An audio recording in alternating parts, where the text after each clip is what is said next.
जय हिंद साथियों। आज हम समांतर श्रेणी की प्रश्नावली 5B शुरू करने जा रहे हैं और 5B का पहला सवाल बोर्ड पे है।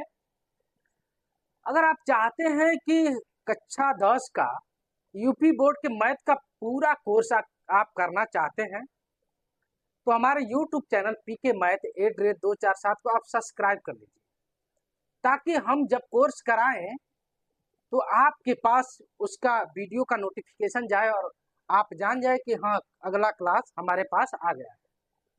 तो इसको जरूर सब्सक्राइब कर लीजिए और फेसबुक पे भी ये वीडियो अपलोड होती रहती है। तो चलिए हम सवाल देखते हैं क्या है। प्रत्येक अनुक्रम के 5 पद लिखिए तथा संगत श्रेणी ज्ञात कीजिए। यह पहले प्रश्न में सवाल दिया है, 1, 2 और 3 सवाल दिया है। हम 3 में से मात्र कोई एक सवाल लगा लेंगे और 2 सवाल पे आप अभ्यास कार्य कीजिए। अगर पूरा का पूरा सवाल हम ही लगाते जाएंगे तो आपके पास अभ्यास कार्य के लिए कोई सवाल नहीं बचेगा। गणित कहती है जितना आप अभ्यास करेंगे उतना ही आपकी गणित मजबूत होगी। अगर कोई व्यक्ति पूरा का पूरा सवाल लगाकर आपको दे दे तो गणित पढ़ने का आपका कोई मतलब नहीं रह जाएगा। आप चाहते हैं कि आपकी गणित बहुत अच्छी हो, बहुत मजबूत हो, तो एक सवाल को समझ लीजिए, उस प्रकार का जितना सवाल है उसी के आधार पर उसको लगाते जाइए। जितना आप अभ्यास करेंगे उतना आपकी गणित मजबूत होगी। तो चलिए हम पहला सवाल लेते हैं। पहला सवाल क्या है, A1 बराबर 3 तो AN 3 AN -1 और प्लस A2 सभी के लिए क्या है, n सभी के लिए, ठीक है ना। इसका मतलब क्या होता है पहले समझिए। n का मान 1 हो सकता है, 1 से बड़ा हो सकता है, लेकिन 1 से छोटा नहीं हो सकता है। यह इसका मतलब ये n का मान 1 से बड़ा होगा और नीचे एक पाई खासी, इसका मतलब n का मान 1 के बराबर होगा। तो चलिए हमको क्या निकालना है, A1 तो दिया है, हमको A2 निकालना है, A3 निकालना है, A4 कहाँ तक, 5 पद तक, A5 निकालना है। तो A1 दिया है, A2 निकाल ले। A2 बराबर यहाँ जहाँ n है वहां आप 2 रख दीजिए, क्योंकि कह रहा है n का मान 1 से हमेशा बड़ा होगा। तो 2 रखेंगे तो यहाँ 3 और यहाँ जब 2 रखेंगे तो 2 - 1 और प्लस 2, तो क्या हो जाएगा 3 और 2 में से 1 जाए तो क्या होगा A1 और प्लस 2, और A1 का मान कितना है, 3 है ना, तो 3 यहाँ रख लीजिए। तो 3 × 3 प्लस 2, 3 3 के 9 और 2 11। A2 का मान निकल गया। A2 का मान कितना हो गया, 11। अब हम A3 का मान निकालते हैं।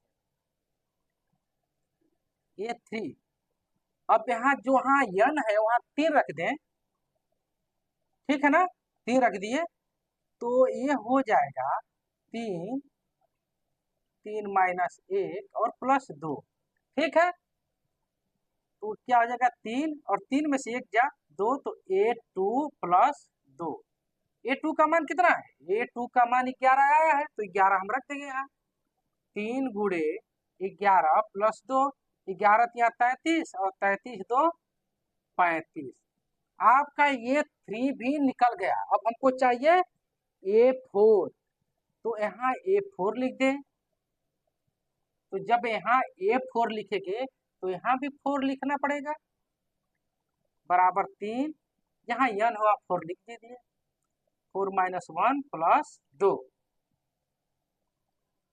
अब क्या हो जाएगा 3 और A3 और प्लस 2, A3 का मान 35 है, तो 3 × 35 प्लस 2 और 35 का 3 में गुणा कीजिए, कितना आ रहा है, 3 5 15, 3 3 के 9 1 10 और प्लस 2 हो जाएगा 160। A4 का मान 160 आ गया। अब हमको क्या चाहिए, 5 पद तक ना A5 चाहिए। तो 5 यहाँ रखेंगे, यहाँ भी 5 रखिए, A5 तो हो जाएगा 3, A5 माइनस 1 और प्लस 2, तो 3A4, 5 में से क्या 4 बचेगा और प्लस 2, और A4 का मान कितना है 107, A4 का मान 107 है, तो 3 गुणे 107 और प्लस 2, 107 का 3 में गुणा कीजिए तो हो जाएगा 7 त्रिके 21 और 3 इकाई 3 और प्लस 2, तो जोड़ देंगे तो 3 2 फिर 3, 323, तो क्या हो गया, यह A का मान 3 है A1 का, A2 का मान 11 है, A3 का मान 35 है, A4 का मान 107 है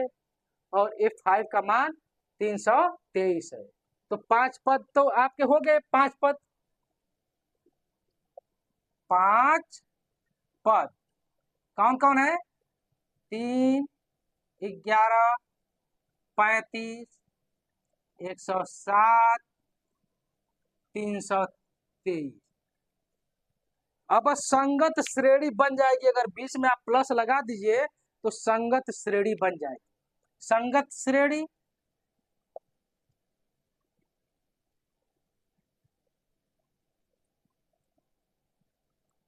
क्या हो जाएगी, 3 प्लस 11 प्लस 35 प्लस 107 प्लस 323, ये संगत श्रेणी है, यही आपका आंसर है। अब हमने पहला सवाल लगा दिया, आप बी और सी पे अभ्यास कार्य कीजिए।